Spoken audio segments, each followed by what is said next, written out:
ये आकाशवाणी का पटना केंद्र है। प्रस्तुत है पश्चिम चंपारण जिले की हलचल। इसे पेश कर रहे हैं हमारे संवाददाता आशीष कुमार।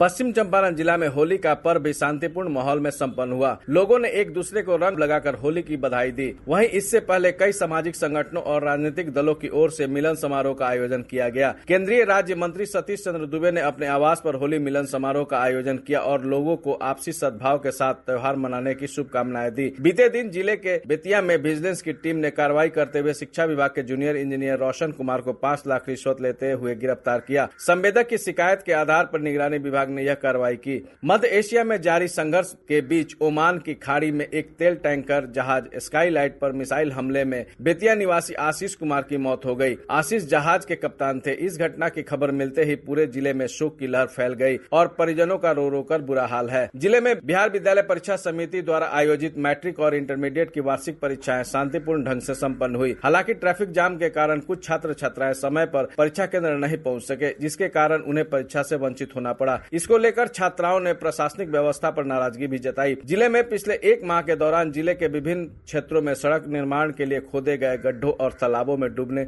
से 3 से अधिक बच्चों की मौत हो गई। इस घटना के बाद मृतकों के परिजनों में आक्रोश देखा गया। जिला प्रशासन ने पीड़ित परिवारों को सरकारी सहायता उपलब्ध कराने का आश्वासन दिया है। जिले में पिछले माह समाहरणालय सभागार में विकसित भारत जी राम जी के अंतर्गत भ्रम बनाम तथ्य तथा रोजगार से परिसंपत्ति तक विषय पर प्रेस कॉन्फ्रेंस का आयोजन किया गया। इस अवसर पर उप विकास आयुक्त काजले वैभव नितिन ने जानकारी देते हुए कहा कि भारत सरकार द्वारा पारित विकसित भारत रोजगार और आजीविका मिशन गारंटी अधिनियम 2025 ग्रामीण भारत के समग्र विकास की दिशा में एक महत्वपूर्ण कदम है। उन्होंने बताया कि यह अधिनियम विकसित भारत 2047 के राष्ट्रीय विजन के अनुरूप ग्रामीण अर्थव्यवस्था को मजबूत करने, रोजगार सुरक्षा सुनिश्चित करने और स्थायी आजीविका के अवसर सृजित करने के उद्देश्य से लागू किया गया है। इधर लौरिया थाना क्षेत्र में उर्वरक बिक्री से संबंधित अनियमितताओं के आरोप में कार्रवाई करते हुए जिला पदाधिकारी के निर्देश पर हरिओम खाद्य भंडार की दुकान तथा उससे जुड़े 3 गोदामों को सील कर दिया गया। इससे पहले संबंधित उर्वरक दुकान का लाइसेंस भी निरस्त किया जा चुका है। जिले के सेमरा थाना क्षेत्र के चर्चित दहेज हत्या मामले में बगहा के एडीजे 4 अदालत ने महत्वपूर्ण फैसला सुनाते हुए सभी 5 आरोपियों को साक्ष्य के अभाव में बरी कर दिया। एडीजे 4 मानवेंद्र मिश्र की अदालत में सेशन ट्रायल संख्या में सुनवाई पूरी होने के बाद यह निर्णय सुनाया गया।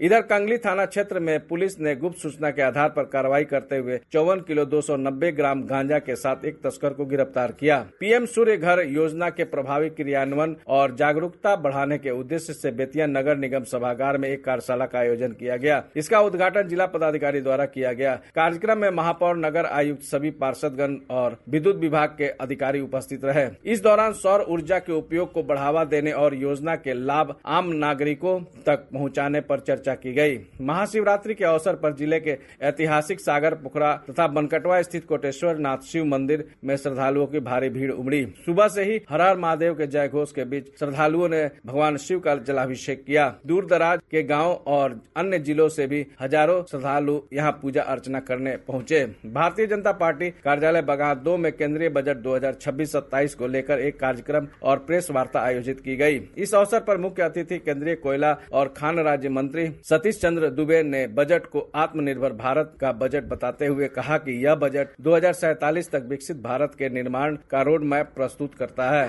उन्होंने कहा कि इसमें किसानों, युवाओं और समाज के अंतिम पायदान पर खड़े लोगों के हितों को प्राथमिकता दी गई है। जिले के रामनगर क्षेत्र में रंगदारी के आरोप में रामनगर राज के वारिस संजय विक्रम शाह को रामनगर एसडीपीओ रागिनी कुमारी के नेतृत्व में गिरफ्तार किया गया। रामनगर थाना अध्यक्ष दीपक कुमार ने बताया कि संजय विक्रम शाह पर भूमि खरीद फरोख्त के दौरान रंगदारी मांगने और धमकी देने का आरोप है। इधर अपराध नियंत्रण और जन समस्याओं के समाधान के लिए पुलिस अधीक्षक रामानंद कौशल ने सीमावर्ती गांव संतपुर सोहरिया से रात्रि विश्राम अभियान की शुरुआत की। इस अभियान के तहत पुलिस अधिकारी ग्रामीण क्षेत्रों में जाकर चौपाल लगाते हैं और लोगों की समस्याएं सुनते हैं। नेपाल सीमा से जुड़े गाँव में यह अभियान एसएसबी के सहयोग से चलाया जा रहा है। बीते दिनों जिला पदाधिकारी तरनजोत सिंह ने नौतन प्रखंड के बैकुंठवा पंचायत में प्रशासन आपके द्वार कार्यक्रम का शुभारंभ किया। उन्होंने कहा कि इस पहल का उद्देश्य सरकारी योजनाओं का लाभ सीधे ग्रामीणों तक पहुंचाना और उनकी समस्याओं का त्वरित समाधान करना है। इधर बिहार सरकार के समाज कल्याण विभाग के डिप्टी डायरेक्टर राणा बैद्यनाथ सिंह ने जिले के SC/ST आवासीय विद्यालयों का निरीक्षण किया।